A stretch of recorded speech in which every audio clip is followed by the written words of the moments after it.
لو كان فيهما آلهة إلا الله لفسدتا فسبحان الله رب العرش عما يصفون۔ اگر آسمان اور زمین میں اللہ کے سوا معبود ہوتے تو وہ ضرور درہم برہم ہو جاتے۔ سو اللہ جو رب العرش ہے وہ ان چیزوں سے پاک ہے جو یہ مشرکین بیان کرتی ہیں۔ کل بات یہاں پر مکمل ہوئی تھی، ام اتخذوا آلہۃ من الارض ہم ینشرون، کیا ان لوگوں نے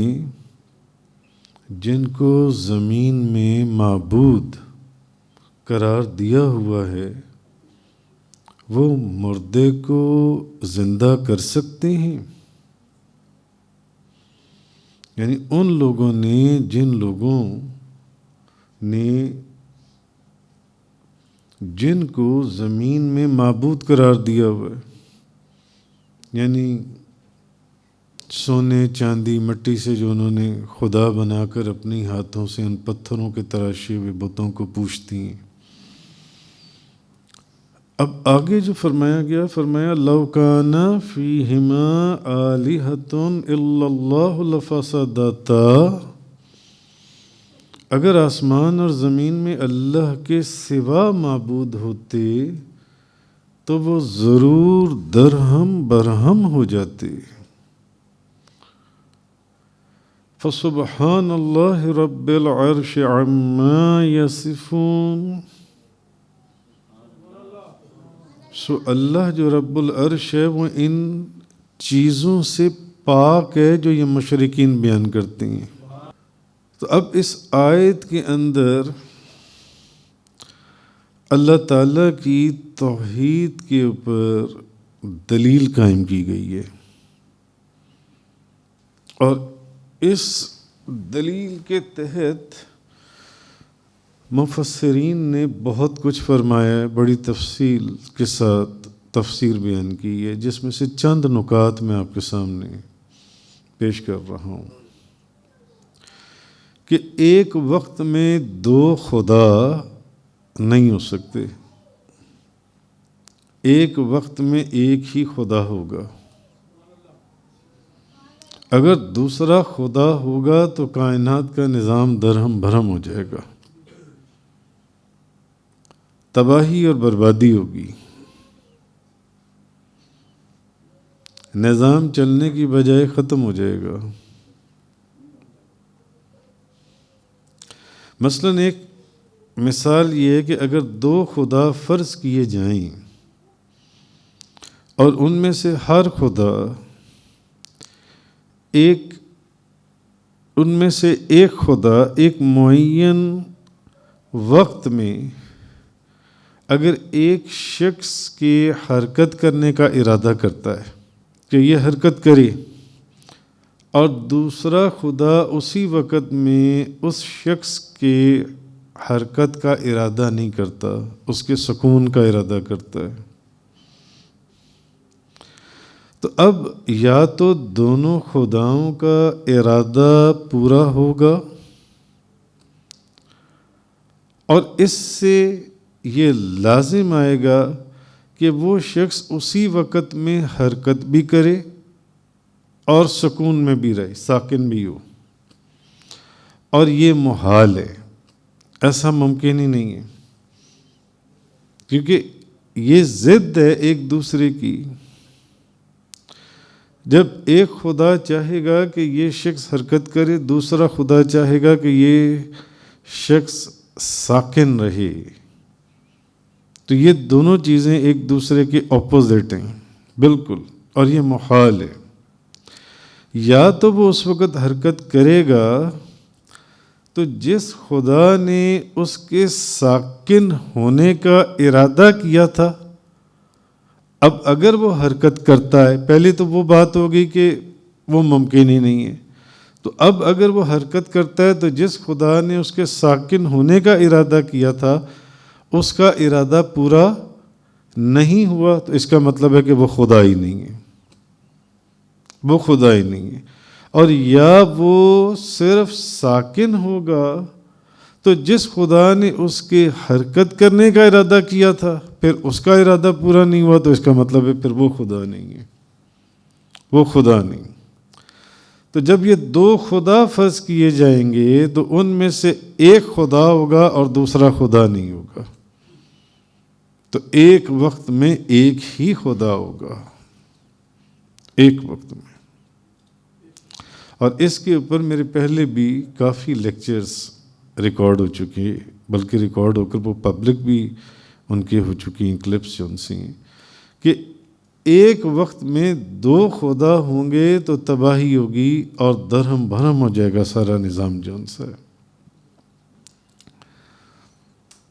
اچھا، پھر یہ کہ اگر وہ دونوں ایک دوسرے سے اختلاف نہیں کرتے،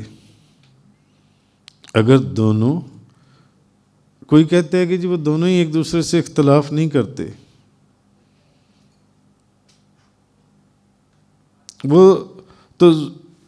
وہ دونوں جو ان کا ارادہ ہے وہ ایک ہی ہے دونوں کا، تو ضرور ان میں سے ایک جو ہے وہ دوسرے کی موافقت کرے گا، تبھی ایسا ممکن ہے نا۔ ایک ان میں سے دوسرے کی موافقت کرے گا، تو جو موافقت کرے گا اس کا مطلب ہے کہ وہ تابع ہوگا، تو جو تابع ہے وہ خدا نہیں ہوگا، وہ خدا نہیں ہوگا۔ تو جب ہم دو خدا فرض کرتے ہیں تو اب اس عالم کو خلق کرنے اور اس کی تدبیر کے لیے ان میں سے ایک اکیلا خدا کافی ہے، ایک اکیلا خدا اس تمام عالم کو تخلیق کرنے اور اس کی تدبیر کرنے کے لیے ایک خدا کافی ہے یا نہیں؟ تمام عالم کو تخلیق کرنے کے لیے اور اس کی تدبیر کرنے کے لیے۔ اچھا، اب اگر وہ اکیلا اس عالم کی خلق اور تدبیر کے لیے کافی ہے، اگر ایک خدا، تو پھر دوسرے خدا کا ماننا ویسے ہی بے فائدہ اور فضول ہے۔ اگر ایک خدا اس عالم کو تخلیق اور اس کی تدبیر کرنے کے لیے کافی ہے، اگر ہم دو خدا فرض کریں تو جب وہ ایک اس کے لیے کافی ہے تو دوسرے کو ماننا فضول ہے، بے فائدہ ہے۔ اور اگر ان میں سے ایک خدا اکیلا اس عالم کی تخلیق اور تدبیر کے لیے کافی نہیں ہے، ان دونوں میں سے جن دونوں کو ہم نے فرض کیا ہے، سپوز کی ہے، تو پھر ان میں سے اس کا مطلب ہے کہ اگر ایک خدا اس عالم کی تخلیق اور اس کی تدبیر کے لیے کافی نہیں ہے تو پھر اس کا مطلب ہے وہ ناقص ہے، اور جب ان دونوں کی کیفیت ہے تو پھر اس کا مطلب ہے دونوں ہی ناقص ہیں۔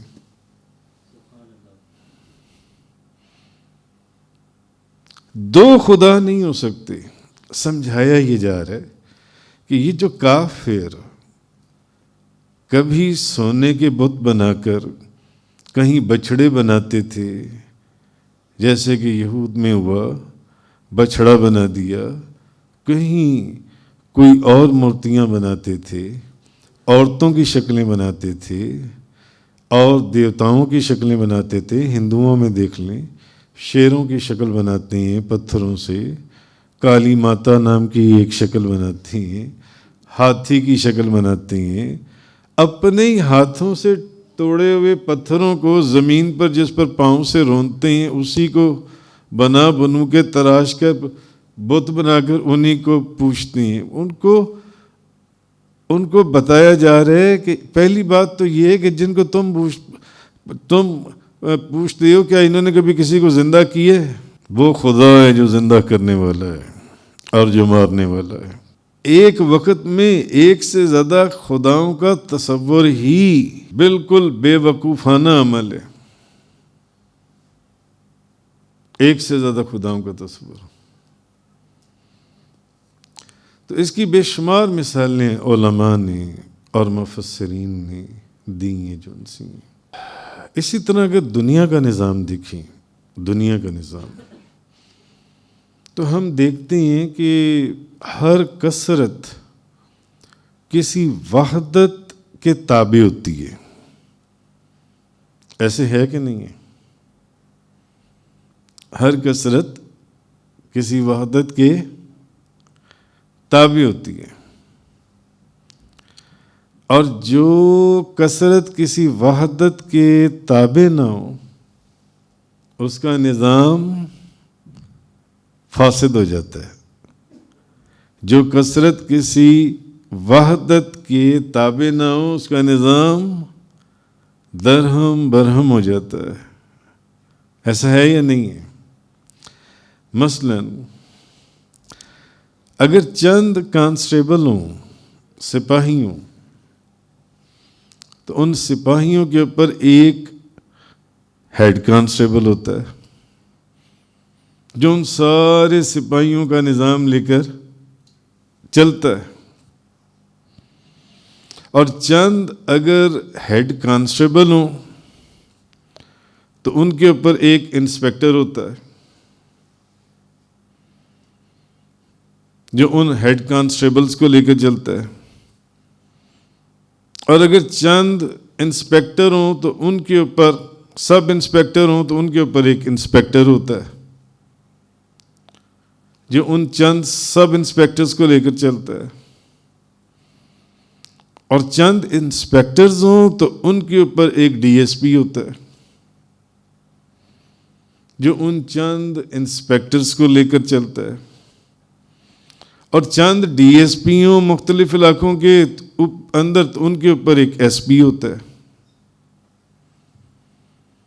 جو ان ڈی ایس پیز کو لے کے چلتا ہے، اور چند ایس پی ہوں کسی صوبے میں، کسی شہر میں، تو ان کے اوپر ایک ڈی آئی جی ہوتا ہے، اور جب چند ڈی آئی جی ہوں کہ یہ ایڈمنسٹریشن کا ڈی آئی جی ہے، یہ کرمنل کا ڈی آئی جی ہے، یہ فلانی چیز کا ڈی آئی جی ہے، تو ان کے اوپر ایک آئی جی ہوتا ہے۔ اسی طرح آپ لیتے چلے جائیں، کسی بھی ڈپارٹمنٹ میں چلے جائیں آپ، چند وزراء ہوں گے تو ان کے اوپر ایک وزیر اعلیٰ ہوگا، اور چند وزیر اعلیٰ ہوں گے تو ان کے اوپر ایک وزیر اعظم ہوگا۔ یعنی کہنے کا مقصد یہ ہے کہ ہر کثرت کسی وحدت کے تابع ہوتی ہے۔ ایسا ہے یا نہیں ہے؟ ایک کلاس روم میں 50 اسٹوڈنٹس ہیں تو ان کے اوپر ایک ٹیچر ہے، اور اگر 10 ٹیچرز ہیں تو ان کے اوپر ایک ہیڈ آف دا ڈپارٹمنٹ ہے، چند ہیڈ آف دا ڈپارٹمنٹ ہیں تو ان کے اوپر ایک وائس پرنسپل ہے، اوپر پھر پرنسپل ہے۔ ہر کثرت کسی وحدت کے تابع ہوتی ہے۔ نظام کو چلانا ہو تو یہ چیز یہاں پر بتائی جا رہی ہے کہ ایسا، مثلاً آپ سب لوگ کسی نہ کسی کے مرید ہیں، آپ کے پیر و مرشد ایک ہیں یا دو ہیں؟ 2 پیر و مرشد ہو سکتے ہیں، ایسے ہی ہاں کسی اور سے فیض لیا جا سکتا ہے، روحانی فیض، پیر و مرشد ایک ہی ہوں گے۔ نظام ایسے ہی چلتا ہے سارا۔ ہم دیکھتے ہیں کہ نظام کی وحدت جو ہے وہ اس بات پر دلالت کرتی ہے کہ اس کا ناظم واحد ہے۔ نظام کی وحدت جو ہے وہ اس چیز پر دلالت کرتی ہے، وہ اس چیز پر دلیل ہے کہ اس کا ناظم واحد ہے،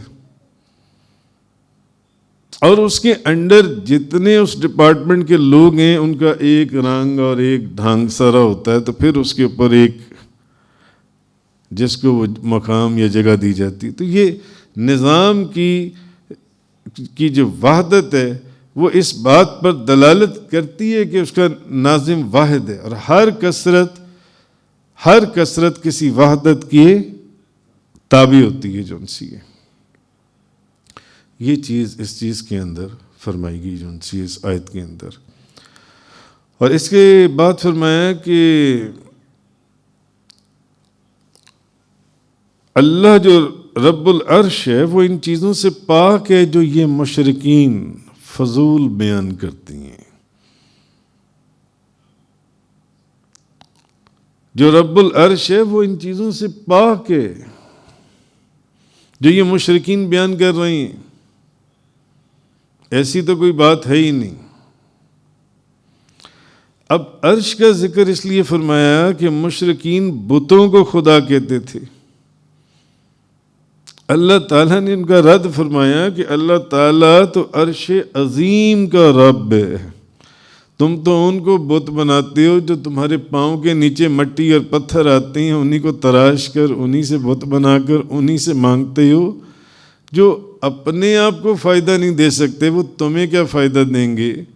جن کی شکلیں تم نے خود اپنے ہاتھوں سے ڈھالنی ہیں وہ تمہاری شکلوں کو کیا بنائیں گے، وہ تمہاری شکلوں کو نہیں بنا سکتے جو ان سے۔ تو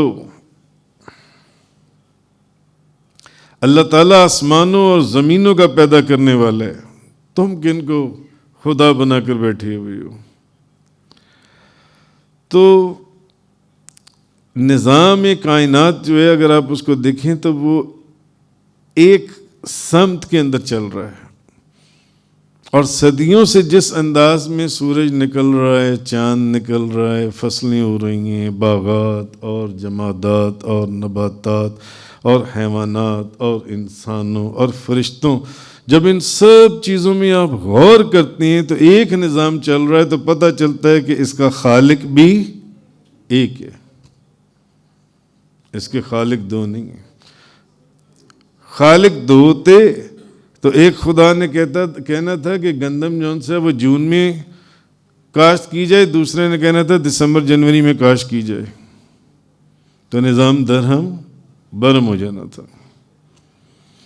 تو یہ چیز اس آیہ کریمہ کے اندر اللہ تبارک و تعالیٰ نے ارشاد فرمائی، فسبحان اللہ رب العرش عما یصفون۔ سو اللہ جو رب العرش ہے وہ ان چیزوں سے پاک ہے جو یہ مشرکین بیان کرتے ہیں۔ وآخر الدعوانا الحمدللہ رب العالمین۔ تفسیر قرآن کا یہ لیکچر انگلش میں سننے کے لیے براہ کرم ڈسکرپشن میں موجود لنک پر کلک کریں۔